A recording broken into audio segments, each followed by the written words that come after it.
আমি Mohammad Fazlul Karim, assistant teacher, Muzaffarganj A N high school and college. প্রিয় শিক্ষার্থীবৃন্দ, বিশ্বব্যাপী কোভিড-19 মহামারীর কারণে আমাদের বাংলাদেশেও এর ব্যাপক প্রভাব পড়েছে, যার ফলে দীর্ঘদিন থেকে আমাদের ক্লাস কার্যক্রম স্থগিত। আমাদের শিক্ষকরা গত এপ্রিল মাস থেকে নিয়মিত অনলাইনের মাধ্যমে ক্লাস চালু করছি। আমরা তোমাদেরকে বারবার বলছি ক্লাসগুলি দেখার জন্য, নিশ্চয়ই তোমরা দেখতেছ। আজকে আমি অষ্টম শ্রেণীর ইংরেজি দ্বিতীয় পত্র চেঞ্জিং সেন্টেন্স অর্থাৎ ট্রান্সফরমেশন সেন্টেন্স কিভাবে বাক্য পরিবর্তন করতে হয় অ্যাসার্টিভ থেকে ইন্টারোগেটিভ এ নিয়ে আলোচনা করি। তোমাদেরকে আমি সবগুলি ক্লাসে যে কথাটা অত্যাধিক গুরুত্ব সহকারে বলে থাকি সেটা হলো যে তোমাদেরকে প্র্যাকটিস করতে হবে। যেহেতু এখন তোমরা সরাসরি শিক্ষকের শরণাপন্ন হতে পারতেছো না, যে কোনো একটা জটিল বিষয় সলভ করতে হলে স্যারদের কাছ থেকে যাইতে এখন ওটা সম্ভব হচ্ছে না। সো তোমাদেরকে বাড়িতে বারবার প্র্যাকটিস করতে হবে। আমরা যে ক্লাসগুলি আমরা দিচ্ছি ওই ক্লাসগুলি বারবার দেখবা, তাহলে তোমাদের অনেক সহজ হবে। আর আজকে আলোচনার বিষয় হলো কিভাবে অ্যাসার্টিভ থেকে ইন্টারোগেটিভ করতে হয়। এটা একটা সহজ একটা বিষয়। এর জন্য আমাদেরকে যে বিষয়টা জানতে হবে সেটা হলো যে টেন্স এবং সেন্টেন্স আর কিছু ভার্ব সম্পর্কে আমার ধারণা থাকতে হবে, তাহলেই আমরা এই বিষয়টা সহজেই আমরা বুঝতে পারবো।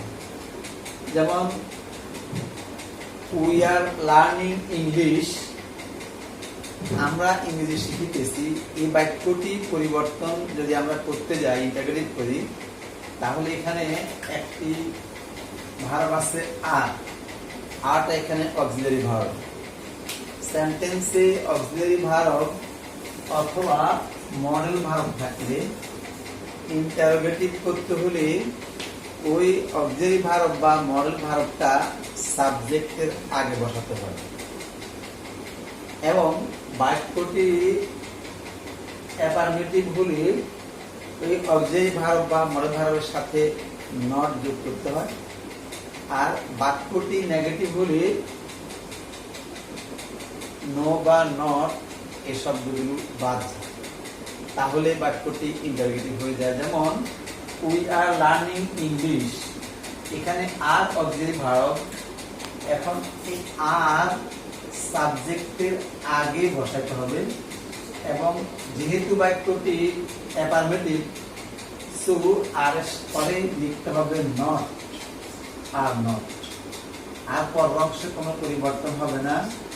Are not we learning English, are not we learning English. এবং বাক্যের শেষে অবশ্যই একটি প্রশ্নবোধক চিহ্ন দিতে হবে। সহজে বাক্যটি হয়ে গেল উই আর লার্নিং ইংলিশ। এখন বাক্যটি ইন্টারোগেটিভ হলো আর উই লার্নিং ইংলিশ। কি সুন্দরভাবে বাক্যটি হয়ে গেছে। এখানে আর অক্সিলারি ভার্ব, উই সাবজেক্ট, এখন আর চলে আসছে সাবজেক্টের আগে এবং বাক্যটি অ্যাফার্মেটিভ, এই জন্য আর পরে নট লিখতে হয়েছে। এখন হয়ে গেছে are not we learning English. অনুরূপভাবে ২ নং সেন্টেন্সটিও এখানে একটি মডেল পাওয়া গেছে, modal auxiliary can, subject I. এখন এই ক্যানটা সাবজেক্টের আগে নিয়ে আসতে হবে। ক্যান, এখানেও বাক্যটি অ্যাফার্মেটিভ, সো ক্যান পরে বসবে নট, বাস, আর কোনো পরিবর্তন হবে না। কান্ট উই,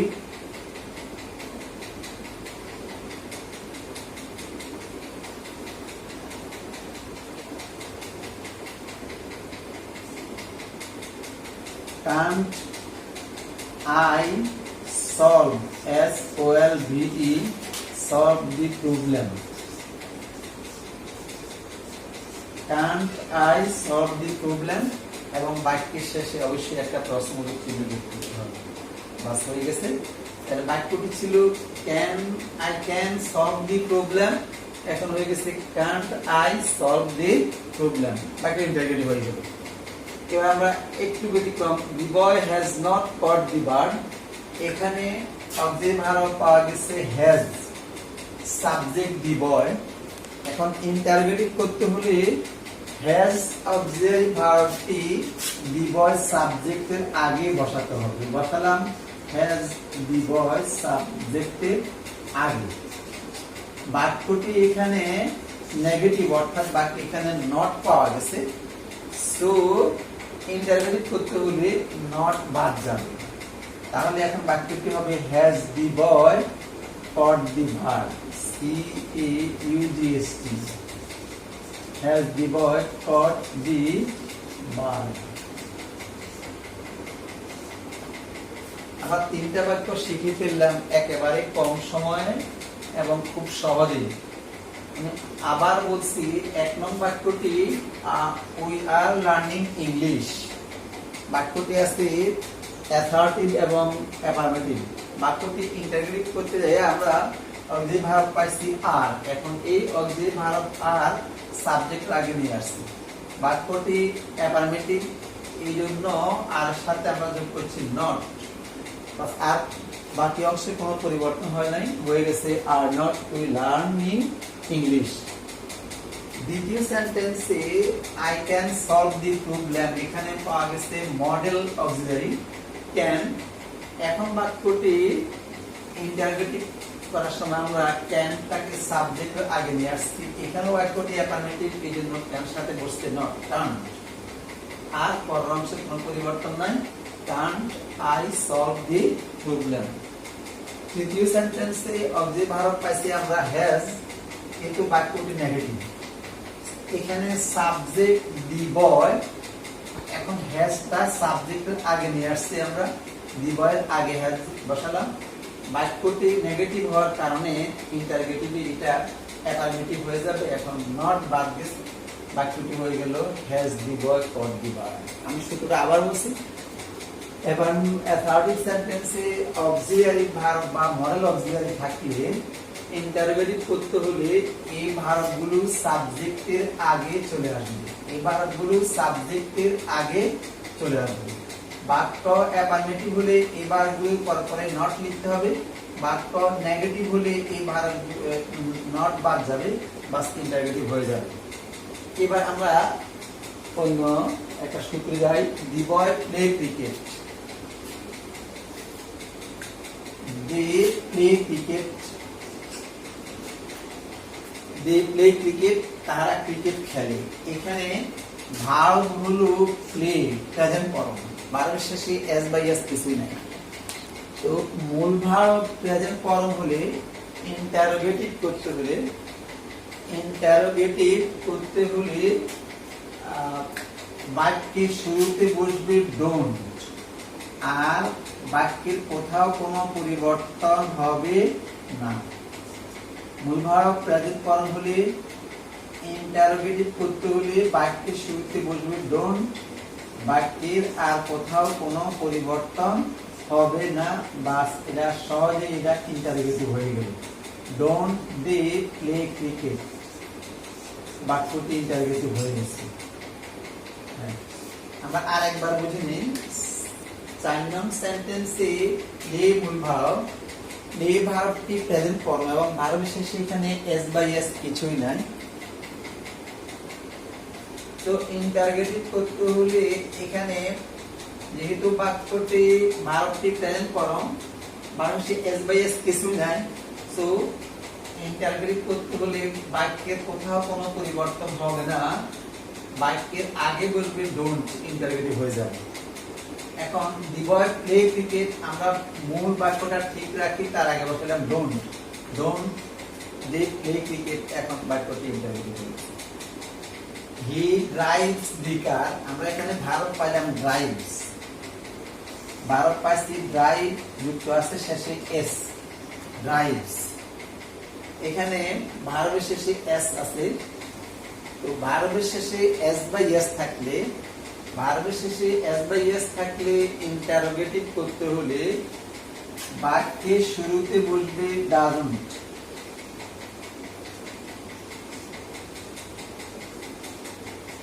ডাজন্ট ভার্বের শেষে এস বা ইয়েস থাকলে ইন্টারোগেটিভ করতে হলে বাক্যের শুরুতে বসবে ডাজন্ট এবং ভার্বের শেষে এস বা ইয়েস বাদ যাবে। Doesn't he drive the car, doesn't he drive the car. আরেকবার বুঝে নিই। চতুর্থ এবং পঞ্চম সেন্টেন্সে এখানে অক্সিলারি ভার্ব নাই, এই জন্য সূত্রটা একটু ব্যতিক্রম হয়েছে। পঞ্চম সেন্টেন্সে he drives the car, drive verb এখানে present form subject third person singular number হওয়ার কারণে এখানে এস বসছে। তো ভার্বের শেষে এস বা ইয়েস থাকলে ইন্টারোগেটিভ করতে হলে বাক্যের শুরুতে ডাজন্ট বসে এবং ভার্বের শেষে এস বা ইয়েস বাদ যায়, আর কোথাও কোনো পরিবর্তন হয়। হি ড্রাইভস দি কার এখন হয়ে গেল ডাজন্ট হি ড্রাইভ দি কার। খুব সহজে বাক্যটি ইন্টারোগেটিভ হয়ে গেল। রিমা বট এ পেন, এখানেও কোনো অবজেক্ট ভার্ব নাই, এখানে কিন্তু ভার্বটি হলো পাস্ট ফর্ম। বট বাই থেকে বট হইছে পাস্ট ফর্ম। মূল ভার্ব পাস্ট ফর্ম হলে ইন্টারোগেটিভ করতে হলে বাক্যের শুরুতে বসবে ডিনোট। আমি আরেকবার বলছি, মূল ভার্বটি এখানে বট পাস্ট ফর্ম। মূল ভার্ব পাস্ট ফর্ম হলে ইন্টারোগেটিভ করতে হলে বাক্যের শুরুতে বসবে ডিনোট।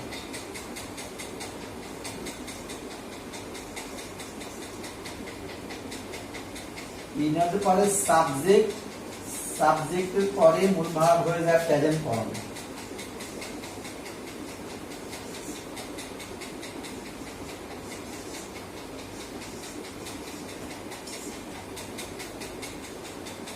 আমরা এখন দেখতে পেলাম এখানে বট ভার্বটি পাস্ট ফর্ম। মূল ভার্ব পাস্ট ফর্ম হলে ইন্টারোগেটিভ করতে হলে বাক্যের শুরুতে বসবে ডিনোট এবং ডিনোটের পরে সাবজেক্ট, সাবজেক্টের পরে মূল ভার্বটি প্রেজেন্ট ফর্ম হয়ে যায়। এখানে বট হয়ে গেছে বাই প্রেজেন্ট ফর্ম, বাক্যের শুরুতে বসছে ডিনোট। এখন রিমা বট এ পেন, এই বাক্যটি এখন হলো didn't Rima buy a pen, বাক্যটি ইন্টারোগেটিভ হয়ে গেছে। এগুলো সহজ পদ্ধতি অ্যাসার্টিভ থেকে ইন্টারোগেটিভ করার। এখানে কঠিন কোনো কিছু নাই, সবকিছু মনে হলো শিক্ষার্থীদেরকে বেশি বেশি বাড়িতে প্র্যাকটিস করতে হবে। এখন যেহেতু স্কুলও নাই, স্কুলে ক্লাস নাই, তারপরে অনেকে হয়তো কোচিং বিভিন্ন প্রতিষ্ঠানে হতেছিল তাও নাই, তো এখন বাড়িতে পর্যাপ্ত সময় আছে, এই সময়টাতে বেশি বেশি করে প্র্যাকটিস করলে এগুলো হয়ে যাবে। আমরা আসি নোবডি বিলিভস এ লায়ার, এখানে একটু ব্যতিক্রম আছে। নোবডি বিলিভস এ লায়ার, এখানে ভার্ব হলো বিলিভ, তার শেষে আছে এস, আবার শুরু হয়েছে নোবডি দিয়ে। নোবডি নো ওয়ান নান দিয়ে সেন্টেন্স শুরু হলে নো, আবার বলছি আমি, নোবডি নো ওয়ান নান দিয়ে সেন্টেন্স শুরু হলে ইন্টারোগেটিভ করতে হলে নোবডি নো ওয়ান নান এগুলো বাদ যাইয়া এদের পরিবর্তন হবে হু, আর কোনো পরিবর্তন হবে না, আর কোনো পরিবর্তন হবে না। তাহলে এটা হলো কি এখন হু believes a liar, BELIEVES, believes a liar. আরেকটা বলছি, নোবডি নো ওয়ান নান দিয়ে সেন্টেন্স শুরু হলে ইন্টারোগেটিভ করতে হলে নোবডি নো ওয়ান নানের পরিবর্তে বসে হু, আর কোথাও কোনো পরিবর্তন হয় না। আবার বলছি, নোবডি নো ওয়ান নান দিয়ে সেন্টেন্স শুরু হলে ইন্টারোগেটিভ করতে হলে নোবডি নো ওয়ান নানের পরিবর্তে হু বসে, আর কোথাও কোনো পরিবর্তন হয় না। নোবডি বিলিভস এ লায়ার, এখন বাক্যটি হয়ে গেল হু বিলিভস এ লায়ার, ইন্টারোগেটিভ হয়ে গেছে খুব সহজেই। হি নেভার টেলস এ লাই, আমরা এখানে একটু ব্যতিক্রম হবে, আমরা দেখিনি হি নেভার টেলস এ লাই। আমরা উপরে সূত্রে আমরা পঞ্চম সেন্টেন্সে দেখে আসছি ভার্বের শেষে এস বাই এস থাকলে ইন্টারোগেটিভ ডাজ দিয়ে শুরু হয়। এখানে মূল ভার্ব টেল, সাবজেক্ট থার্ড পারসন হওয়ার কারণে এস যুক্ত হয়েছে, হি টেলস হয়েছে এখন। আর ভার্বের শেষে এস বাই এস থাকলে ইন্টারোগেটিভ করতে হলে ডাজ দিয়ে শুরু করতে হয়। ডাজ, ডাজের পরে এখানে হবে সাবজেক্ট ডাজ হি। আর একটা বিষয় হলো অ্যাফার্মেটিভ সেন্টেন্সে নেভার থাকলে এটা ইন্টারোগেটিভ এবার হয়ে যায়, নাথিংটা হয়ে যায় এনিথিং, নো ওয়ান হয়ে যায় এনিওয়ান, নোবডি হয়ে যায় এনিবডি। আরেকবার বলছি সূত্রটা, অ্যাফার্মেটিভ সেন্টেন্সে নেভার থাকলে ইন্টারোগেটিভ নেভারটা হয়ে যাবে এবার, নোবডি হয়ে যায় এনিবডি, নো ওয়ান হয় এনিওয়ান, নাথিং হয় এনিথিং। তো এখানে নেভারটা হবে এবার, ডাজ হি এবার, ইভিয়ার, ডাজ হি এবার টেল এ লাই। যেহেতু এখানে ডাজ হি এবার টেল এ লাই, এখানে যেহেতু ডাজ বসছে এই জন্য এখানে ভার্বের শেষে এস বাদ গেছে। ডাজ দিয়ে সেন্টেন্স শুরু হলে মূল ভার্বের শেষে তখন এস বা এস থাকে না। হি নেভার টেলস এ লাই, এখন সেন্টেন্সটি হলো ডাজ হি এবার টেল এ লাই। আমরা আরেকটু করে আমরা আজকে ক্লাস সমাপ্তি ঘোষণা করব ইনশাআল্লাহ। Everybody wants to be happy, প্রত্যেকেই সুখী হতে চায়। এভরিবডি এভরিওয়ান দিয়ে সেন্টেন্স শুরু হলে, এভরিবডি বা এভরিওয়ান দিয়ে সেন্টেন্স শুরু হলে ইন্টারোগেটিভ করতে হলে এভরিবডি বা এভরিওয়ানের পরিবর্তে বসে হু ডাজ নট। বাক্যটি প্রেজেন্ট টেন্স হলে এভরিবডি এভরিওয়ান বাদ যায়, সেখানে হবে হু ডাজ নট, এবং ভার্বের শেষে এস বাই এস বাদ যাবে, আর কোনো পরিবর্তন হবে না। তাহলে everybody wants to be happy, এখানে ভার্বের শেষে আছে এস। এখন বাক্যটি ইন্টারোগেটিভ করব আমরা, তাহলে এভরিবডি পরিবর্তন হবে হু ডাজ নট, এটা হবে হু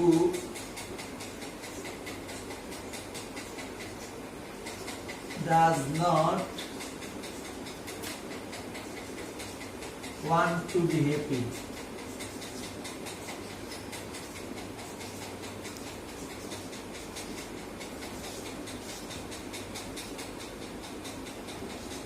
Who does not want to be happy? বাস বাকিটা হয়ে গেল। আর একবার বলছি এভরিবডি এভরিওয়ান দিয়ে সেন্টেন্স শুরু হয়ে যদি সেন্টেন্সটি প্রেজেন্ট ইনডিফিনিট টেন্স হয় তাহলে এভরিবডি এভরিওয়ানের পরিবর্তে বসে হু ডাজ নট, এবং ভার্বের শেষে এস বাই এস বাদ যায়, আর কোনো পরিবর্তন হয় না। Everybody wants to be happy এখন হয়ে গেছে who does not want to be happy. খুব সহজেই আমি আবার শুরু থেকে একটু সহজ ধারণা দিচ্ছি, তোমরা বাড়িতে বারবার প্র্যাকটিস করবে, আশা করি তোমাদের এটা বুঝতে খুব সহজ হবে। আমরা আজকে আলোচনা করলাম অ্যাসার্টিভ টু ইন্টারোগেটিভ, কিভাবে অ্যাসার্টিভ সেন্টেন্স থেকে ইন্টারোগেটিভ রূপান্তরিত করা যায়।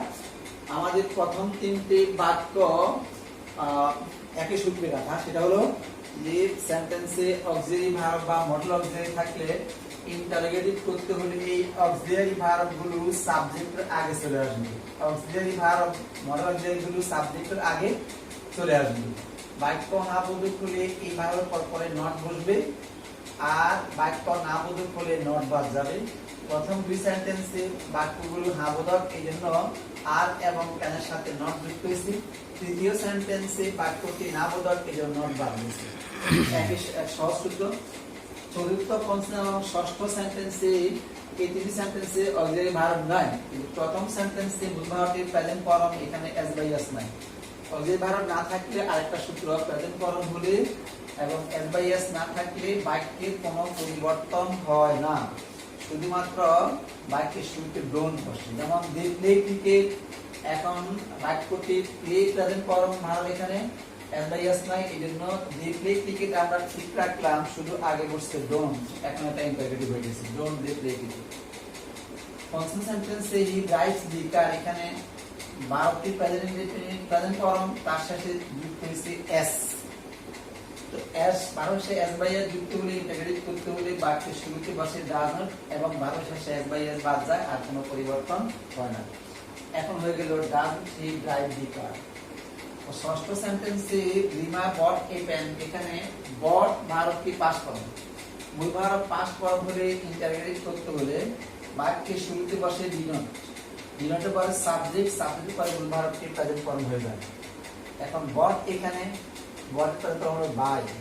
এখন বাক্য রিমা বট এ পেন বাক্যটি ইন্টারগ্রেটিভ হলো didn't Rima buy a pen. এবার 7, 8, 9 নম্বর একটু ব্যতিক্রম, নোবডি বিলিভস এ লায়ার, এখানে ভারতটি হলো বিলিভ যুক্ত হয়েছে এস, এটা কোনো বিষয় না। নোবডি নো ওয়ান নান দিয়ে সেন্টেন্স শুরু হলে ইন্টারোগেটিভ করতে হলে নোবডি নো ওয়ান নান এগুলি বাদ যাইয়া সেখানে হু বসে, আর কোথাও কোনো পরিবর্তন হয় না। এখন বাক্যটি হলো হু বিলিভস এ লায়ার।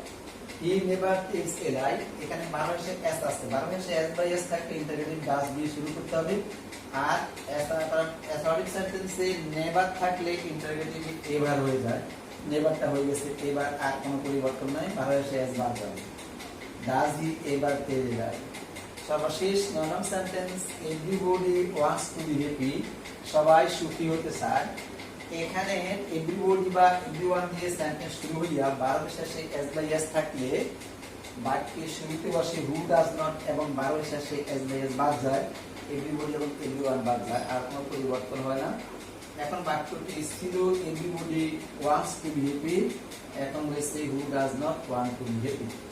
তো বাড়িতে বেশি করে প্র্যাকটিস করলে তোমরা আশা করি ভালো করতে পারবে। আমরা নিয়মিত ক্লাস দিই, অন্য স্যাররা দেয়, আশা করি তোমরা সবাই ক্লাসগুলি মনোযোগ সহকারে দেখবে, এবং না বুঝলে তোমাদের কাছে আমাদের প্রায় সকল টিচারের যে সাবজেক্ট সংশ্লিষ্ট টিচারের মোবাইল নাম্বার আছে, কোনটি স্যার সাথে যোগাযোগ করবে। এরপরে তোমরা ক্লাসগুলি যখন দেখবে তখন তোমরা কোথায় বুঝো না বা কি সমস্যা আছে বা কোনটা আসলে আমাদের দরকার, কমেন্ট বক্সে তোমরা কমেন্ট করে জানাবে, আমরা ইনশাআল্লাহ সলভ করার চেষ্টা করব।